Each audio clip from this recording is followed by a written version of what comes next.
ગુજરાત પર એક સાથે 4 સિસ્ટમ સક્રિય થવાથી ભારે વરસાદની આગાહી છે। હવામાન વિભાગ દ્વારા આજે 20 જુલાઈના રોજ સૌરાષ્ટ્ર અને દક્ષિણ ગુજરાતના કેટલાક જિલ્લાઓમાં રેડ એલર્ટ તો ક્યાંક ઓરેન્જ એલર્ટ જાહેર કરી દીધું છે, પરંતુ ઉત્તર અને મધ્ય ગુજરાતમાં હજુ પૂરતા પ્રમાણમાં વરસાદ વરસ્યો નથી, તો સૌરાષ્ટ્ર અને દક્ષિણ ગુજરાતમાં બારે મેઘ ખાંગા જેવી સ્થિતિ સર્જાઈ છે। તેમાં પણ ખાસ કરીને દ્વારકા અને પોરબંદરમાં અત્યંત ભારે વરસાદ વરસ્યો છે। ત્યારે આજના દિવસે સૌરાષ્ટ્રના પોરબંદર અને દ્વારકા સહિત દક્ષિણ ગુજરાતના જિલ્લાઓમાં અત્યંત ભારે વરસાદની હવામાન વિભાગે આગાહી કરી છે। આ સિવાય આ વરસાદ કેટલા દિવસ સુધી વરસશે અને કયા જિલ્લામાં કઈ તારીખે કેવી આગાહી છે તેના વિશે આપણે વિસ્તારથી વાત કરવાની છે, તો વિડીયોને જરૂરથી એન્ડ સુધી નિહાળજો। જો તમે પણ ગુજરાતની પડે પડની અપડેટ મેળવવા ઈચ્છતા હો તો હમણાં જ આ ચેનલને સબસ્ક્રાઈબ કરો અને સાથે સાથે કમેન્ટમાં આપેલી લિંક ઉપર ક્લિક કરીને ખાસ આપણા વોટ્સએપ ગ્રુપમાં જોડાવવાનું ચૂકશો નહીં। નમસ્કાર, તમારા બધાનું સ્વાગત છે તો કાજલ સુવા યુટ્યુબ ચેનલ ઉપર।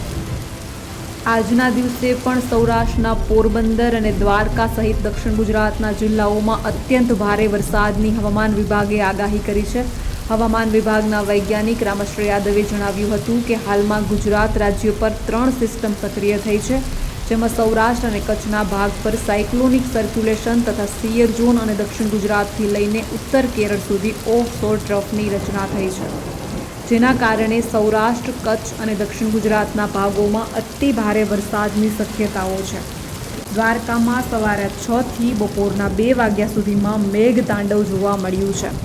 શુક્રવારે દ્વારકાને ધમરોળ્યા બાદ આજે પણ વહેલી સવારથી જ મેઘરાજાએ ફરી બેટિંગ ચાલુ કરી દીધી છે।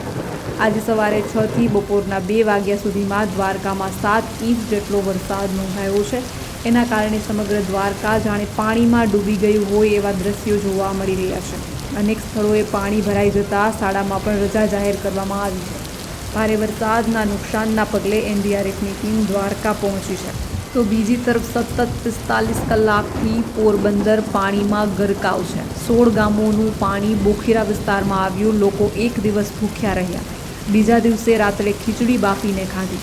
પોરબંદર શહેર અને જિલ્લામાં આભમાંથી વરસેલી આફતે પોરબંદરની હાલત કફોડી બનાવી છે। સતત 4 દિવસથી પડી રહેલા વરસાદને કારણે વરસાદી પાણીનો કહેર જોવા મળી રહ્યો છે। માત્ર 45 કલાકમાં 27 ઇંચથી વધારે વરસાદ પડી ગયો છે, જેને પગલે ગ્રામ્ય વિસ્તારોમાં વરસાદી પાણી શહેર સુધી પહોંચતા અનેક સોસાયટીમાં નદીઓ વહેતી થઈ અને લોકોના ઘરમાં પાણી ઘૂસી ગયા હતા।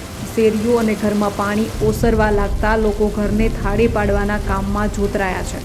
ઘરવખરી, અનાજ અને વાહનોને નુકસાની થઈ છે, જેને કારણે લોકોને આર્થિક નુકસાન સહન કરવાનો વારો આવ્યો છે। ત્યારે ચાલો આ 45 કલાક પોરબંદરમાં કેવી સ્થિતિ છે તેના વિશે પણ જાણીએ।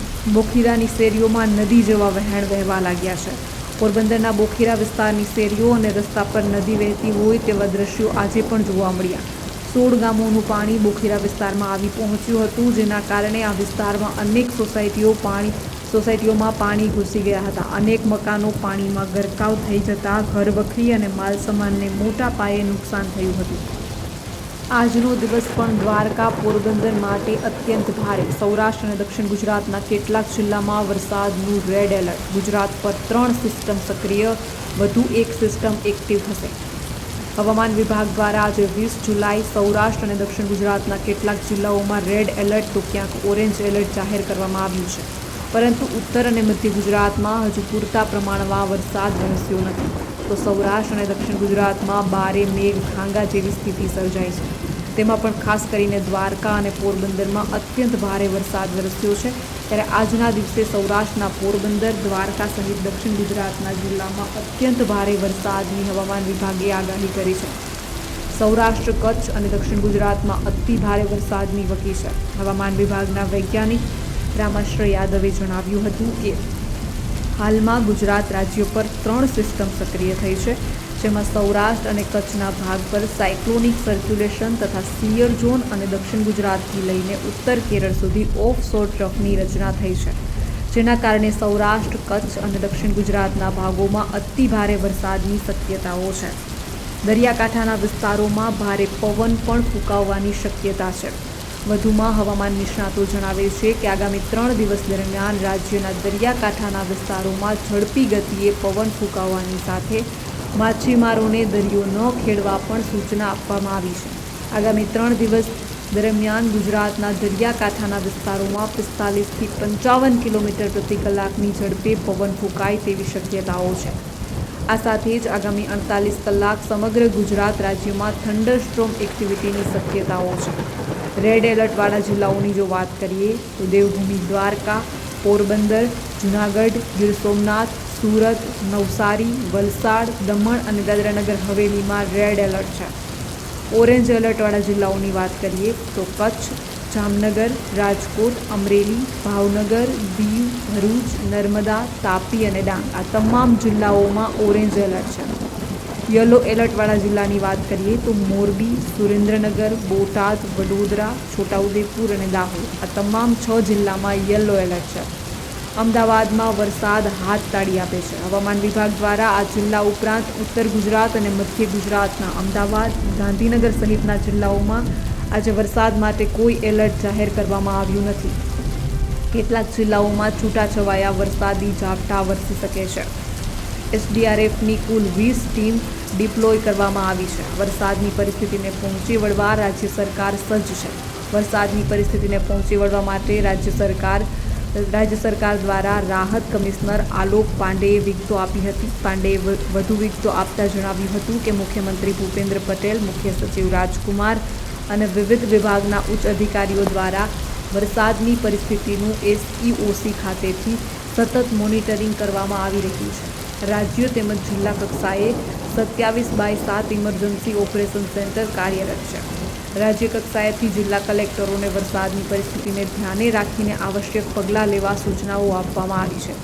રાજ્યના જિલ્લાઓની આવશ્યકતા મુજબ એનડીઆરએફની કુલ 10 ટીમ, એસડીઆરએફની કુલ 20 ટીમ ડિપ્લોય કરવામાં આવી છે. આ ઉપરાંત 5 એનડીઆરએફની ટીમ રિઝર્વ રાખવામાં આવી છે.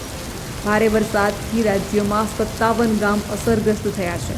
પાંડેએ વધુમાં જણાવ્યું હતું કે રાજ્યમાં ભારે વરસાદને લીધે કુલ 45 વ્યક્તિઓનું રેસ્ક્યુ તથા 398 વ્યક્તિઓનું સલામત સ્થળે સ્થળાંતર કરવામાં આવ્યું છે. છેલ્લા 24 કલાકમાં થયેલા ભારે વરસાદના પરિણામે રાજ્યના 57 ગામ અસરગ્રસ્ત છે. રાજ્યના 9 સ્ટેટ હાઈવે, પંચાયતના 174 રસ્તા તથા અન્ય 26 રસ્તા મળી કુલ 209 રસ્તા અસરગ્રસ્ત થયા છે. ભારે વરસાદના પરિણામે 359 ગામમાં વીજ પુરવઠો ખોરવાયો છે, જ્યારે જે પૈકી 314 ગામમાં વીજ પુરવઠો પૂર્વવત કરવામાં આવ્યો છે તથા 45 ગામમાં કામગીરી પ્રગતિમાં છે. વરસાદની પરિસ્થિતિ દરમિયાન પેનિક ન થઈ કાળજી રાખવા તેમજ તંત્રને સહયોગ આપવા પાંડેએ રાજ્યના નાગરિકોને અપીલ કરી હતી. પોરબંદરમાં છેલ્લા 24 કલાકમાં 20 ઇંચ વરસાદ છે. રાજ્યના 11 ડેમ એલર્ટ પર છે. સૌરાષ્ટ્ર અને દક્ષિણ ગુજરાતમાં ભારે વરસાદની આગાહી છે. દેવભૂમિ દ્વારકા જિલ્લાના કલ્યાણપુરમાં 18 ઇંચ વરસાદ, યાત્રાધામમાં પાણી ભરાયા છે. દ્વારકામાં માત્ર 2 કલાકમાં 10 ઇંચ વરસાદ, પોરબંદરમાં ઠેર ઠેર જળબંબાકાર છે. ભારે વરસાદના કારણે રાજ્યમાં કુલ 42 લોકોના મોત, 45ને બચાવાયા છે. સૌરાષ્ટ્ર અને દક્ષિણ ગુજરાતમાં શુક્રવારે ભારેથી અતિભારે વરસાદને કારણે જળબંબાકારની સ્થિતિ સર્જાઈ હતી. પોરબંદરમાં 24 કલાકમાં 20 ઇંચ વરસાદ તૂટી પડ્યો હતો. દ્વારકામાં માત્ર 2 કલાકમાં 10 ઇંચ વરસાદ પડતા યાત્રાધામમાં ઠેર ઠેર પાણી ભરાયા હતા.